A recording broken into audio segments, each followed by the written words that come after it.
Welcome to Workday Payroll, the payroll processing framework. In this session, we'll review each of the elements of the payroll processing framework and their impact on payroll processing. Running regular payroll requires planning and configuring basic elements of the payroll processing framework.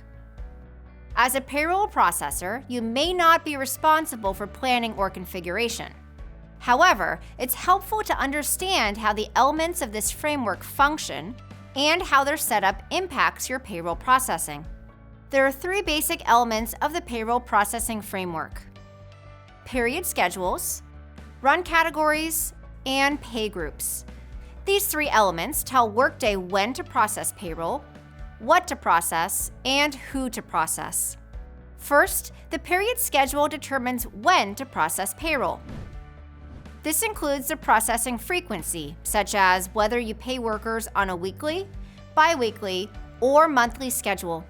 It also includes when your period starts and ends, and when you pay workers. Additionally, you can set up forward accruals on the period schedule for financial reporting. Next, the run category specifies what type of payroll run it is, and therefore, what earnings and deductions to process. For example, typically, a regular run pays out regular earnings, such as salary-based pay and hourly pay, and is taxed normally. A bonus run, however, pays out irregular earnings and may be taxed differently. The run category also defines which workers are eligible for those earnings and deductions, such as active or terminated employees. And finally, the pay group determines who to process.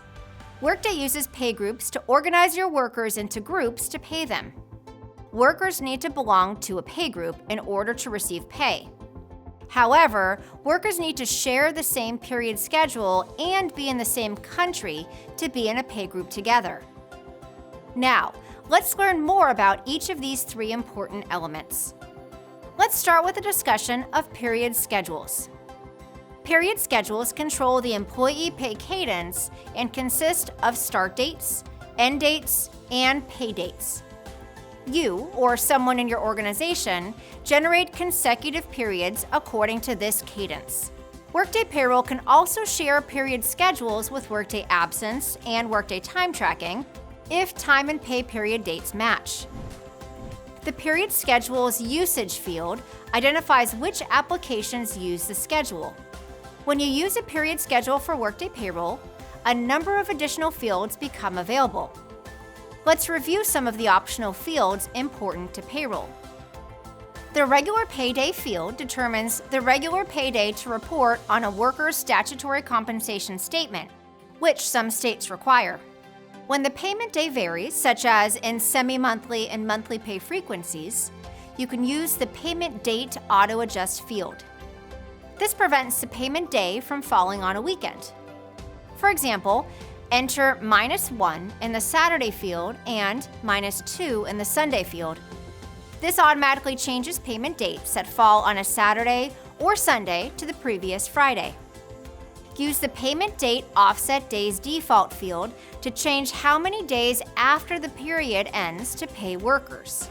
For example, if your period ends on a Sunday, you can enter 5 in this field to pay workers 5 days later on a Friday. By default, Workday sets the payment date to the period end date or 0 offset days. The periods table displays every period generated with this period schedule and relevant configurations. Keep in mind that when you view a business object, such as a period schedule, Workday only displays configured fields. Let's discuss the second major component of the payroll processing framework, run categories. When you calculate payroll, whether on-cycle or off-cycle, Workday refers to the run category to determine what to process for the pay period. A run category specifies which workers to process based on status or other selection criteria, taxation and processing rules, including the minimum net pay amount, and which pay components to process, including which to process automatically for terminated workers or workers on leave, and when making off-cycle payments. Run categories can be regular or non-regular. When you specify a run category as regular, it indicates that the run category is for a regular payroll run, rather than for a bonus, commission, or other type of non-regular run. Typically, a regular run category processes all active workers and possibly some non-active workers. For example, if you pay workers on leave, you can process those workers in the regular run category. Also, you generally process all standard earnings and deductions, such as salary-based pay, hourly pay, medical insurance, and dental insurance. Additionally, by default, you use the regular tax rate to tax a regular run category. Please note, you can only have one regular run category per pay group. Non-regular run categories allow you to cover special situations in your organization, such as paying bonuses and commissions. You can specify a variety of eligibility rules to dictate who is eligible and which pay components to calculate. For example, you can tell Workday to only process workers who are eligible for the bonus compensation plan. You can tell Workday to only pay the bonus earning and never include medical, dental, or vision deductions. You typically tax these earnings and deductions using a supplemental rate to help prevent underwithholding on bonuses and other supplemental payments. With non-regular run categories, you can have multiple run categories for each pay group. Let's review the last element of the payroll processing framework, pay groups, which identify who to process. Pay groups organize your workers in groups to get paid. But note that in order to be in the same pay group, workers must share the same period schedule and be in the same country. Pay groups are an organization type in Workday, like supervisory organizations and companies that are unique to payroll. As long as the workers are in the same country and share a period schedule, you can group workers from different divisions, departments, companies, and supervisory organizations. You don't need to divide pay groups by federal ID number, bank account, or management team. You can process their payroll together as a group. Next, let's discuss pay group security. The most common role for payroll professionals is payroll partner. Generally, payroll partners have the authority to calculate payroll, run reports, and complete payroll for their assigned group of workers.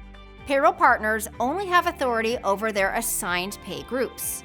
A payroll partner can be responsible for multiple pay groups, and each pay group can have multiple payroll partners assigned to it. Depending on the needs of your organization, you may also use other roles such as payroll accountant. Payroll accountants can run reports, but don't have access to all payroll-related tasks. In this session, we reviewed the elements of the payroll processing framework and their impact on payroll processing. Thank you for taking the time to learn with Workday.